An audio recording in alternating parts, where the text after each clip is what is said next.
Halo semuanya, pada kali ini saya akan menjelaskan tentang skenario modul sales. Nah, skenario modul sales antara PT kita dengan PT BMS. Jadi, yang pertama, PT kita akan mengirimkan email penawaran kepada PT BMS yang berisi katalog dari produk-produk yang dimiliki oleh PT kita. Seperti ini. Kemudian, PT BMS akan mereply dengan request for quotation. Asumsi saya di sini, PT BMS ini akan mengirimkan request for quotation untuk item bernama komputer Dell dengan total harga 4 juta. Sehingga yang pertama kali kita harus lakukan adalah kita akan login Odoo, kemudian kita akan pergi ke modul sales, dan yang pertama kali kita lakukan adalah kita harus mendaftarkan data customer. Nah, di sini kita harus mendaftarkan data PT BMS ini, PT Beringin Makmur Sedaya. Di sini sudah saya isi semuanya. Kita harus mengisi address, website, mobile, fax, email.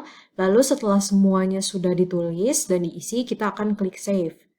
Maka secara otomatis customer yang bernama PT BMS ini sudah terdaftar. Lalu yang selanjutnya akan kita lakukan adalah kita akan mengakses submenu quotations. Di sini kita akan membuat quotation sesuai dengan request for quotation yang sudah diminta oleh PT BMS. Di mana di sini customer-nya adalah PT BMS, kemudian set expiration date-nya, payment terms-nya, kemudian add an item. Di sini seperti asumsi saya bahwa dia akan meminta produk komputer Dell seperti ini dengan harga 4 juta. Lalu ketika quotation sudah berhasil dibuat, maka kita akan mengklik save. Setelah itu, PT kita akan meminta validasi dari PT BMS dengan cara mengklik button send by email.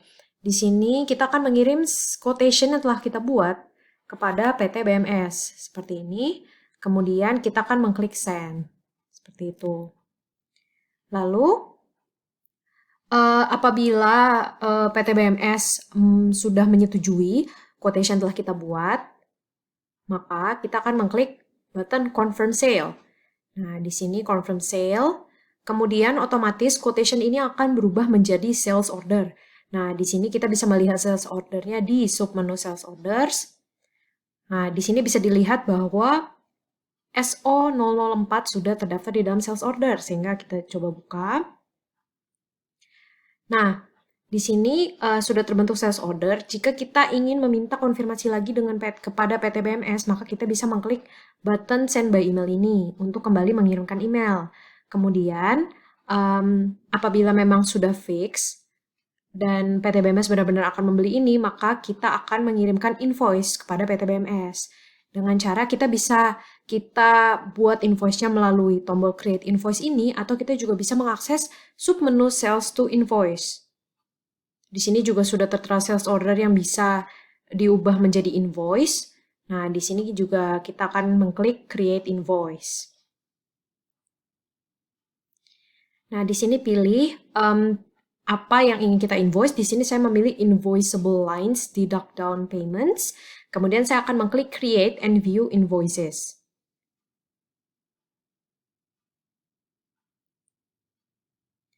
Nah, bisa dilihat bahwa invoice sudah berhasil dibuat. Di sini customer-nya adalah PT BMS, kemudian immediate payment, kemudian invoice lainnya produknya adalah komputer Dell dengan harga 4 juta.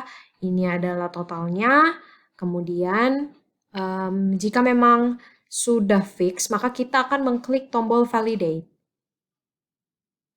Nah, ketika kita sudah mengklik tombol validate, kita langsung bisa mengirimkan invoice ini kepada PT BMS dengan cara mengklik button send by email. Seperti ini. Here's your invoice. Please remit payment at your earliest convenience. Thank you. Lalu kita akan mengklik